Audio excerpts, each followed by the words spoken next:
Santa Catarina registra diminuição nos pontos de bloqueio de rodovias por manifestantes bolsonaristas. Veja na edição de hoje o impacto das manifestações para a cadeia produtiva catarinense. Nova fase da Operação Poié prende sheik dos bitcoins que aplicou fraudes em Santa Catarina e em outros estados do país. Veja também, polícia investiga carta com mensagens de ódio na Universidade Federal de Santa Catarina. E ainda, no esporte, Avaí perde a 8ª partida consecutiva e depende de um milagre para evitar o rebaixamento na Série A. Está no ar o Band Cidade com Rodrigo Cardoso. Olá, uma boa noite para você. A gente abre o Band Cidade com a situação dos bloqueios nas rodovias de Santa Catarina. Vamos para a BR-101 ao vivo para saber os detalhes com o repórter Ronaldo Penido. Oi, Ronaldo, boa noite para você. Qual é a situação nesse momento? Boa noite, Rodrigo. Boa noite a todos que nos assistem. Neste momento, Santa Catarina tem 2 pontos de bloqueio e são na BR-470, em Trombudo Central, na altura do quilômetro 158, e também em Pouso Redondo, na altura do quilômetro 173. Lembrando que a Polícia Rodoviária Federal, nos últimos dias, tem atuado para desobstrução desses pontos de bloqueio de manifestantes apoiadores do presidente Jair Bolsonaro. E hoje, no começo da tarde, a Polícia Rodoviária Federal teve que fazer uso da força em Joinville para desobstruir um trecho da BR-101. A PRF teve que pedir apoio do Batalhão de Choque da Polícia Militar para atuar na desobstrução do trecho interditado na via. Os agentes, inclusive, tiveram que usar bombas de efeito moral para afastar os manifestantes que trancavam a rodovia desde a noite de domingo. Em Rio do Sul, na BR-470, os policiais negociaram com os manifestantes o desbloqueio da via, que ainda tem estas interdições que nós mencionamos aqui em Trombudo Central e em Pouso Redondo. Agora, falando sobre a situação de momento, aqui na BR-101, o trânsito é movimentado neste finalzinho de tarde, começo de noite. É grande a movimentação em ambos os sentidos da BR-101, tanto em direção ao norte catarinense, como também em direção ao sul do estado. Por conta disso, os motoristas que vão acessar a BR-101 na saída da ilha e também acessando a Via Expressa vão encontrar lentidão no trânsito. Voltamos ao estúdio do Band Cidade. Obrigado, Ronaldo, pelas informações. Uma boa noite para você. Só enfatizando que esse movimento na BR-101 em São José, Grande Florianópolis, é um movimento diário. Todos os dias, esse trecho, que é um dos mais movimentados de rodovia federal do país, registra muita lentidão no trânsito. Esse trecho, como na Grande Florianópolis, só em Palhoça, que já foi desbloqueado, digamos assim, apenas o movimento normal do tráfego, não é bloqueio nesse caso, tá certo? Bom, e os bloqueios nas rodovias catarinenses já causam reflexos nos mais diferentes setores da economia. A dificuldade de transitar pelas rodovias deixou a cadeia produtiva em alerta. Santa Catarina foi um dos 7 estados brasileiros que apresentou maiores desafios, principalmente com produtos de hortifruti e laticínios. Para as empresas, ter os caminhões parados entre os centros de distribuição e as lojas fez com que a reposição de alimentos ficasse mais lenta. Liliana faz compras neste supermercado semanalmente e percebeu problemas na reposição de produtos. Foi na parte de leites. Eu encontrei, depois eu procurei, encontrei ali, eu acho que é só uma questão de não ter tempo de repor a prateleira. Porque muita gente está vindo no supermercado, eu senti que está bem cheio. Diferente do que eu vejo toda semana, mas não senti falta de nenhum produto não, bem tranquilo. No setor produtivo, a interrupção no trajeto dos caminhões aqui do estado também gerou prejuízos. A produção de leite, por exemplo, foi interrompida. Já a criação de aves e suínos, um dos carros-chefes no agronegócio de Santa Catarina, contou com perdas diárias e precisou de uma atenção especial da Federação de Indústrias aqui de Santa Catarina. Com a interrupção das entregas de insumos e produtos nos centros de comércio, a Fiesc deu início a uma análise das regiões do estado. A Fiesc consultou os seus vice-presidentes regionais no sentido de ter uma ideia de como que estava todo o estado catarinense. E, logicamente, que o setor mais prejudicado foi o setor de alimentos, por causa dos animais vivos, né? Então, havia uma preocupação muito grande com a perturbação funcional dessas empresas em função do que precisam receber insumo e também precisam entregar esses alimentos para todo o Brasil e para o exterior. Parte da produção catarinense precisou ser descartada por causa do comprometimento da cadeia produtiva. A análise das perdas ainda não foi concluída, mas o valor pode passar dos 30 milhões de reais. No setor leiteiro, principalmente, né, os animais eles produzem leite diariamente. São animais de pequenas propriedades, essa é a característica de Santa Catarina, não tem onde armazenar. Se o caminhão não vem recolher esse leite acaba sendo deteriorado. Então, precisamos resolver essa questão da liberação das rodovias para que não haja prejuízo, principalmente para os pequenos produtores. Na capital, os postos de combustíveis também apresentaram problemas de reabastecimento. Para resolver o problema, a Guarda Municipal de Florianópolis fez a escolta dos caminhões que estavam parados em Jaraguá do Sul desde o início dos bloqueios. Agora, com o retorno gradual das entregas, as empresas devem retornar com as atividades. Apesar de ainda existir pontos de bloqueios em Santa Catarina, a Fiesc não pensa em adotar novas medidas. Nós temos participado aqui com o Comando Militar de Santa Catarina, temos dado orientação de que somos favoráveis às manifestações pacíficas, mas entendemos que impedir a livre iniciativa de ir e vir não é correta. E também o próprio presidente da República já deu a sua manifestação solicitando que sejam liberadas as rodovias. Os bloqueios na BR-101 causaram um acidente entre uma carreta e um caminhão na BR, na rodovia em Santa Rosa do Sul, no sul do estado. Uma pessoa morreu. De acordo com a Polícia Rodoviária Federal, um caminhão bateu na traseira de uma carreta que havia diminuído a velocidade por causa do bloqueio. Um homem de 51 anos, ocupante do caminhão que bateu, morreu na hora. O outro ocupante, de 26 anos, ficou gravemente ferido. O motorista da carreta não se feriu. E logo mais, depois do Band Cidade, tem o Jornal da Band. Vamos saber agora os destaques de hoje com a Joana Treptow. Olá, Joana. Olá, boa noite. Daqui a pouquinho tem Jornal da Band. Vamos aos destaques de hoje. Vamos falar de transição de governo. A equipe, liderada por Geraldo Alckmin, futuro vice, se encontrou com Jair Bolsonaro hoje e falou na manutenção do Auxílio Brasil no valor de R$ 600. Para isso, vai ser criada uma PEC chamada PEC da Transição, para conseguir tirar o valor excedente desses benefícios do teto de gastos. A gente também vai falar de um turista brasileiro que morreu na Patagônia, Argentina, depois de ser atingido por um bloco de gelo. E, claro, sobre a estreia de um novo veículo do Grupo Bandeirantes, que inclui jornal impresso, redes sociais, lives, eventos, tudo isso e muito mais, sem falar, claro, de uma goleada do Palmeiras. Daqui a pouquinho, às 7h20, no Jornal da Band. De volta com o Band Cidade para destacar o prêmio Band Cidades Excelentes 2022. A iniciativa é do Grupo Bandeirantes e do Instituto Áquila. Vamos conhecer agora os finalistas estaduais dos pilares Infraestrutura e Mobilidade Urbana, Sustentabilidade, Desenvolvimento Socioeconômico e Ordem Pública do Prêmio Band Cidades Excelentes 2022, que vão representar Santa Catarina na etapa nacional. Os vencedores no pilar Infraestrutura e Mobilidade Urbana, com os melhores desempenhos em relação aos municípios menores que 30 mil habitantes, são Itapiranga, Orleans e Santo Amaro da Imperatriz. Entre 30 mil e 100 mil habitantes, Itapema, Joaçaba e Timbó. Acima de 100 mil habitantes, as cidades de Balneário Camboriú, Florianópolis e São José. No pilar Sustentabilidade, as cidades menores que 30 mil habitantes são Balneário Pissarras, Garopaba e Treviso, que apresentaram os melhores resultados. Entre 30 mil e 100 mil habitantes, Itapema, Pomerode e Timbó. Acima de 100 mil habitantes, Balneário Camboriú, Itajaí e Jaraguá do Sul. Os finalistas no pilar Desenvolvimento Socioeconômico e Ordem Pública, com melhores desempenhos na categoria menor que 30 mil habitantes, são Braço do Trombudo, Iomerê e Lacerdópolis. Entre 30 mil e 100 mil habitantes, as cidades de Joaçaba, Pomerode e Timbó. Acima de 100 mil habitantes, Blumenau, Jaraguá do Sul e São José. Na próxima reportagem, vamos conhecer os finalistas do Índice de Gestão Municipal Áquila Geral, que alcançaram o título de Cidade Excelente.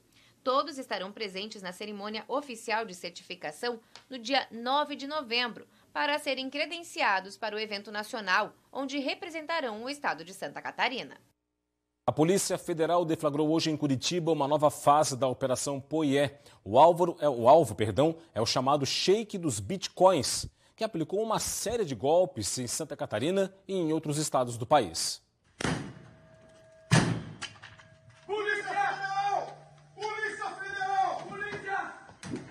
Francisley Valdevino da Silva, o Shake das Bitcoins, foi preso preventivamente em Curitiba na manhã desta quinta-feira. De acordo com a Polícia Federal, além do investigado descumprir medidas cautelares impostas pela Justiça, ele mantinha a prática criminosa com a suposta ajuda de funcionários. Solto, além de descumprir medidas impostas pelo juiz, ele continuava a criar, continuava a gerir outras plataformas, e possivelmente não conhecemos ainda todas as quais ele é, de certa forma, sócio ou tenha comercializado, muitas delas ativas. Então, pessoas ainda estão investindo e possivelmente serão alguma hora lesadas de uma fraude semelhante. Durante a operação foram apreendidas roupas e calçados de grife, aparelhos eletrônicos e um carro elétrico avaliado em R$500 mil. O Shake dos Bitcoins foi trazido aqui para a Superintendência da Polícia Federal. Durante o interrogatório, ficou em silêncio. Nos próximos dias, o investigado será transferido para o sistema prisional do Estado. Evitar que ele continue desenvolvendo essas plataformas é importante porque indiretamente acaba impedindo que pessoas venham a ser, no futuro, no curto, no médio e no longo prazo, vítimas de fraudes semelhantes. A investigação aponta que cerca de 16 mil pessoas já foram prejudicadas. Desde 2018, a movimentação financeira do esquema de pirâmide chegou a R$4 bilhões. Segundo os relatórios das investigações, é mais ou menos um prejuízo de R$1,5 bilhão. Né? A movimentação ela foi muito grande, essa movimentação ela pega 2018 para cá de 4 bilhões, mas, no mínimo, o prejuízo estimado é em R$1,5 bilhão. Os casos que envolvem mensagens de ódio não param na Universidade Federal de Santa Catarina. Agora, a Polícia Civil investiga uma carta com mensagens contra uma série de grupos sociais. A carta foi enviada para a universidade na semana passada. As mensagens de ódio são dirigidas contra gays, feministas, negros e asiáticos.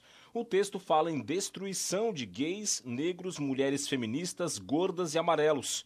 Fala também em limpar a universidade e que a polícia não intimida os autores. A carta foi impressa e é assinada com as letras SS, que são a abreviatura da organização policial nazista na Segunda Guerra Mundial.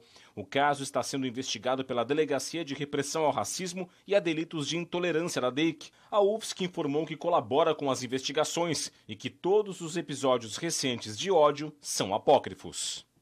São apócrifos porque quem escreve esse tipo de mensagem não tem nem a coragem de revelar quem é, né? De aparecer em público para dizer que escreveu uma barbaridade dessas. Essas pessoas, na prática, na verdade, não passam de meros covardes. E para quem está na região da capital, por aqui as vagas de trabalho estão disponíveis. Tem um feirão do emprego sendo realizado para facilitar a vida de quem procura por um posto de trabalho. Foram ofertadas mais de 700 vagas de empregos, além de 10 mil vagas para cursos de qualificação profissional, para ampliar as possibilidades de contratação por parte de quem está em busca de uma oportunidade na capital. A Prefeitura Municipal de Florianópolis, através do GEOF, realiza hoje o terceiro feirão de empregos de Florianópolis. Hoje a gente vai ter aqui alguns serviços. Temos serviço da Secretaria de Saúde, temos também Ensino Municipal, Procon Municipal, Floripa Mais Emprego, distribuição de mudas de árvores, um grande evento para atender toda a população de Florianópolis. Este ano, o feirão de emprego também contou com uma tenda específica para atender estrangeiros. Gabriel Riquelme veio da Argentina e esteve de olho nas vagas ofertadas. A ideia é buscar um trabalho aqui, además del que ya tem, buscar uno más. Ese es el objetivo, para buscar trabajo y poder traer a mi familia aquí a Brasil. O Ministério Público Estadual faz amanhã uma nova vistoria no mercado público de Florianópolis. A inspeção ocorre após os promotores de justiça terem dado um prazo final para este dia 4 de novembro para a resolução das irregularidades no mercado. A inspeção vai verificar se foram expedidos os alvarás definitivos de funcionamento por parte dos bombeiros, avaliar a requalificação das obras que foram realizadas no período e verificar também questões de acessibilidade e risco de incêndios. A vistoria está prevista para as 10 horas da manhã de amanhã. Caso as irregularidades não tenham sido solucionadas, o Ministério Público do Estado deve recomendar a interdição total do prédio. O tempo vai seguir firme em Santa Catarina nesta sexta-feira. Os detalhes agora na previsão do tempo.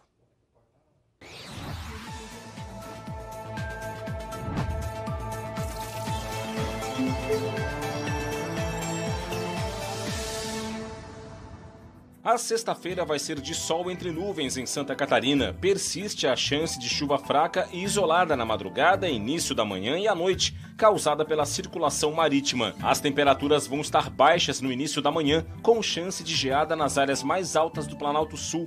No decorrer da sexta-feira, as temperaturas sobem em todas as regiões. Em Florianópolis, mínima de 14, máxima de 22 graus. Em Blumenau, mínima de 10 e máxima de 21. Em Lages, variação entre 5 e 19. E em Chapecó, mínima de 9 e máxima de 22 graus. Série A do Campeonato Brasileiro, o Avaí perdeu a 8ª partida consecutiva na competição. A derrota da vez foi para o Bragantino. Com o resultado, o rebaixamento da equipe está praticamente confirmado. O Avaí tentava furar a zaga adversária com cruzamentos na área. E apesar de Johan, que acertou a trave, e de Eduardo, que chegou bem perto, antes de ir para o intervalo, ninguém balançou as redes. Mas a história mudou na segunda etapa. Tá certo que ela começou fria, devagar, feia de assistir. Mas aos poucos o Bragantino foi ficando mais perigoso e dominando a partida. E depois de um começo ruim, o primeiro gol. Arthur balançou as redes da ressacada. E ele não parou por aí. O atacante também deu assistência para Elinho fazer o segundo do Bragantino.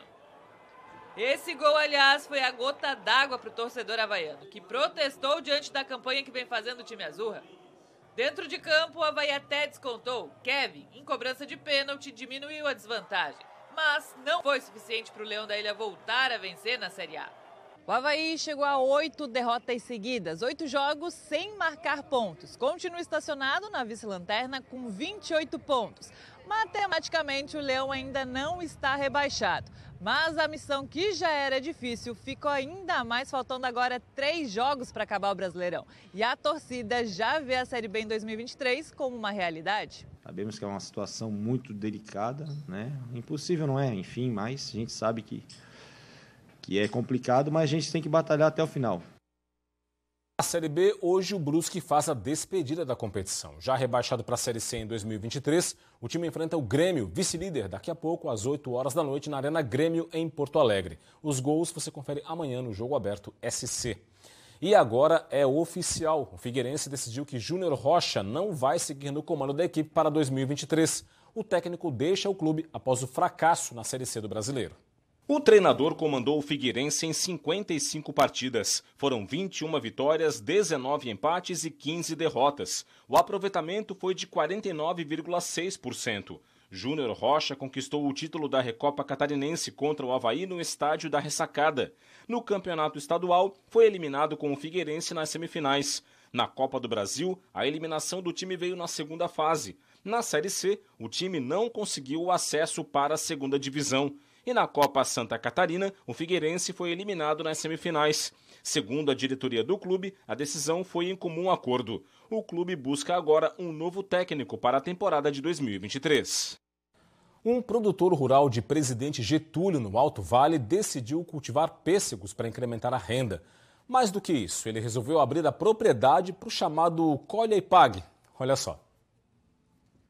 Quem resiste a um suculento pêssego é de dar água na boca, né? Esses foram colhidos aqui no pomar do Aldori, mais conhecido como Dinho, que cultiva os frutos em 1 hectare de terra.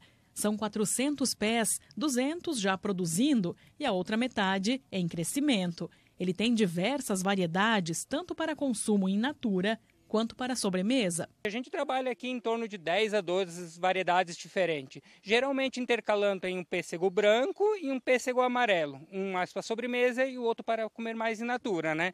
O Aldori, que também planta fumo e cria gado Jersey, começou a cultivar pêssegos há uns 7 anos para incrementar a renda e diversificar a produção.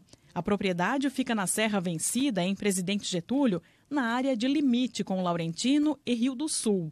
A altitude, em torno de 660 metros, favorece o cultivo. Para melhorar a produtividade das plantas e também o sabor dos frutos, o Aldori conduz o crescimento dos pessegueiros em forma de taça. Por isso, essas fitas amarradas aqui, ó, elas fazem com que os galhos cresçam de forma mais aberta.